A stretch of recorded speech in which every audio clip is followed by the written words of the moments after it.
No, creo que la única relación que existe entre todos los cómics es el humor, que siempre está presente. Creo que ese es como el hilo conductor de toda mi obra, hasta el momento, porque también tengo guiones de cómics serios. Por eso que en un momento con Anarco hizo uno de ellos, de estos cómics, 100% sin humor, ¿te fijas? Me interesa, pero mira, lo que pasa es que cuando decido dedicarme al cómic, siempre me había interesado hacer cómics realistas. De hecho, por el mismo servicio militar quería hacer cómics antibélicos. Por ejemplo, lo que significa que vas tú de noche en un bosque y pisas una mina antipersonal y un pie menos, te fijas, y todo lo que significa. A lo mejor no hay una balacera, simplemente el tipo pisa una mina y todo lo que significa el dolor, los gritos, la incertidumbre de si hay enemigo por aquí y por allá, pero ocurría que la calidad de dibujo que visualizaba yo, que era 100% realista, no era compatible con la calidad que yo tenía como dibujante en ese entonces. Entonces decidí dejar esa calidad, digamos, más que esa calidad, dejar esa visión para más futuro, cuando tuviera mejor calidad de dibujo, y centrarme en algo un poquito más, por decirlo así, bajar un cambio, que por lo menos si yo lo visualizaba, que era el humor, donde me permitía ser más expresivos, utilizando, por ejemplo, onomatopeya, ¿cierto? Una explosión, un boom. En cambio, en el de cómic realista yo no quería utilizar onomatopeya, de hecho nunca me han gustado las onomatopeyas en cuanto que uno no ve onomatopeyas en la realidad. Entonces en mi cómic realista no podían haber onomatopeyas. Pero en los cómics de anarco o parodias sí se me permite esa posibilidad. Por lo tanto, me desarrollé fuertemente también el lado de los bocadillos, perdón, de la onomatopeya. Le di importancia a la onomatopeya.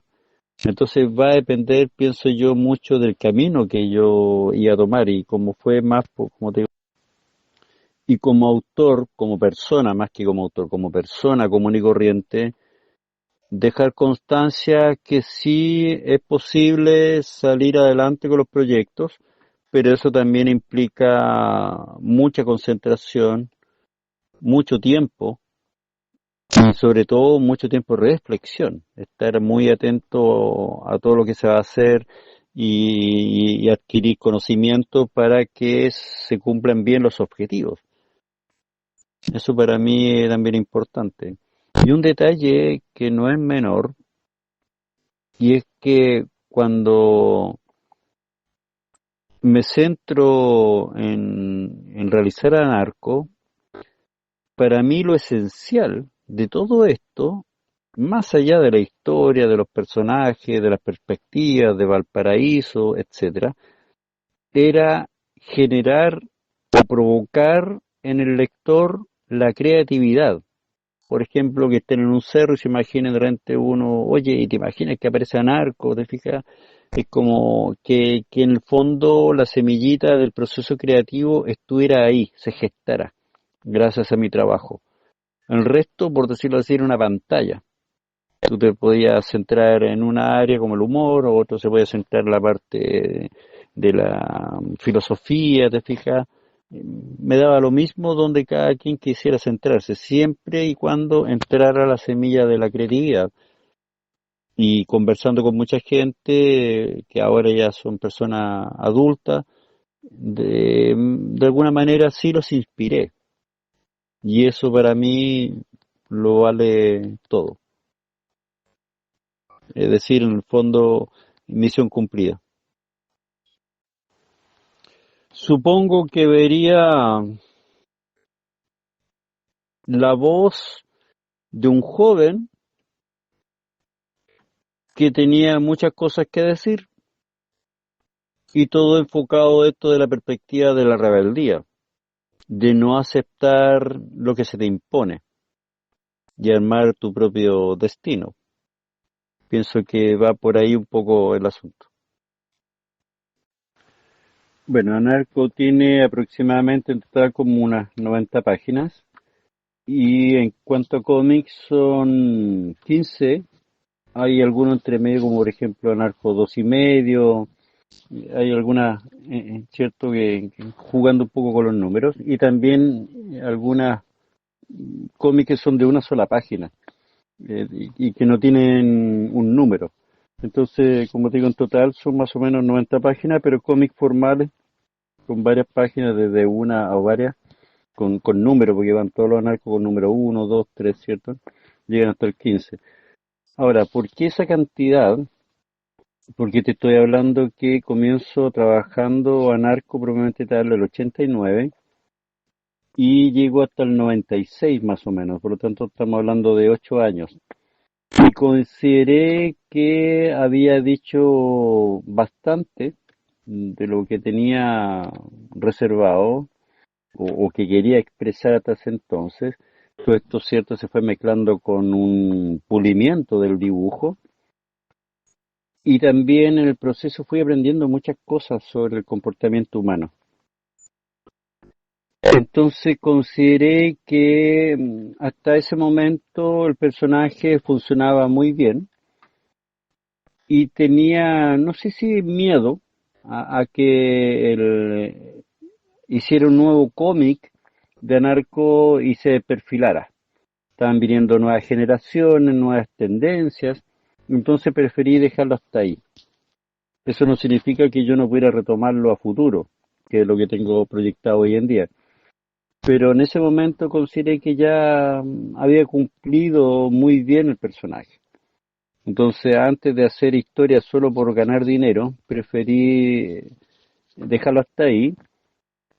Te fijas, esa como fue la visión general, creo que cumplía el cometido que tenía yo en mente. Sí, he tenido distintas reacciones frente a varios cómics. Uno que me hizo reflexionar mucho y tomar decisiones con más seriedad, por decirlo de alguna manera, fue cuando un chicoco, no sé qué edad habrá tenido, pero unos 8 años por ahí, me pide un cómic, porque claro, conocía a mi hijo y de alguna manera sabía de mi trabajo, entonces le regalé yo, me acuerdo, un fanzine de la Anarco 3. Entonces al tiempo después me lo topo el chico y le digo, bueno, ¿te gustó la historia? Sí, me dice, me gustó sobre todo cuando Anarco le enterra el cuchillo a fulano de tal.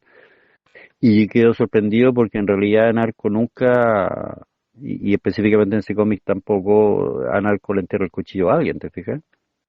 Entonces yo ya supuse donde el chico inventó la situación y me pongo a mirar y claro, él inventó la situación entre dos viñetas.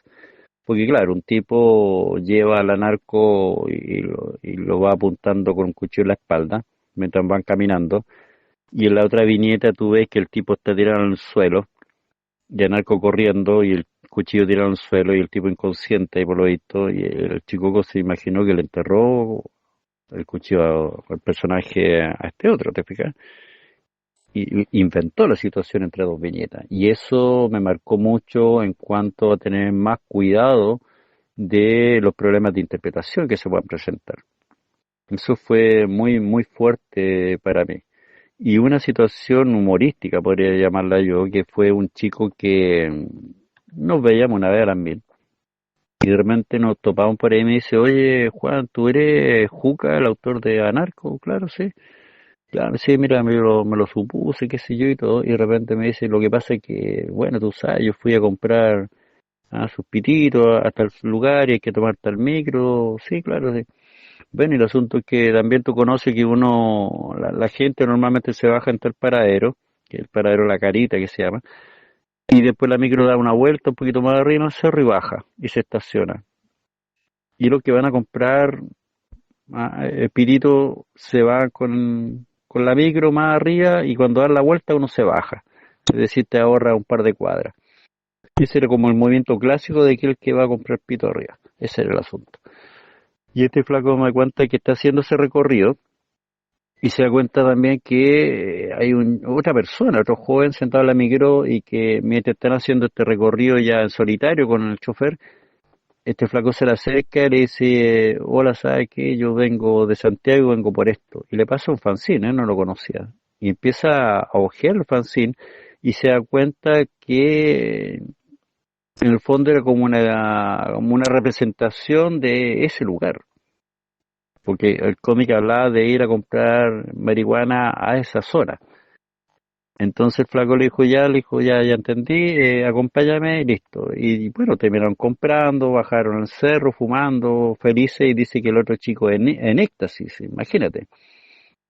Y cómo quieres que me sienta, po? Que se logró el objetivo de que alguien entendió que si uno iba a tal cerro y hacía ese recorrido, iba a encontrar algo por ahí. Y se cumple. Y esto está basado en un dato que me dieron, que no sé si era cierto, que en una película de AC/DC sale una dirección en la película que supuestamente era una dirección ficticia, pero claro, no faltó la gente que empezó a ir a la dirección y realmente había una movida ahí de droga, ¿te fijas?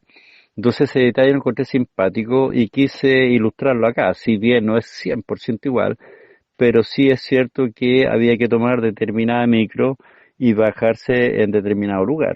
Te fijas, habían ciertos datos que te llevan al lugar, pero de ahí para adelante la aventura cambia y ya hago una mezcla con otros cerros también, ¿cierto? Para no ser tan directo y involucrar a nadie en el pastelito.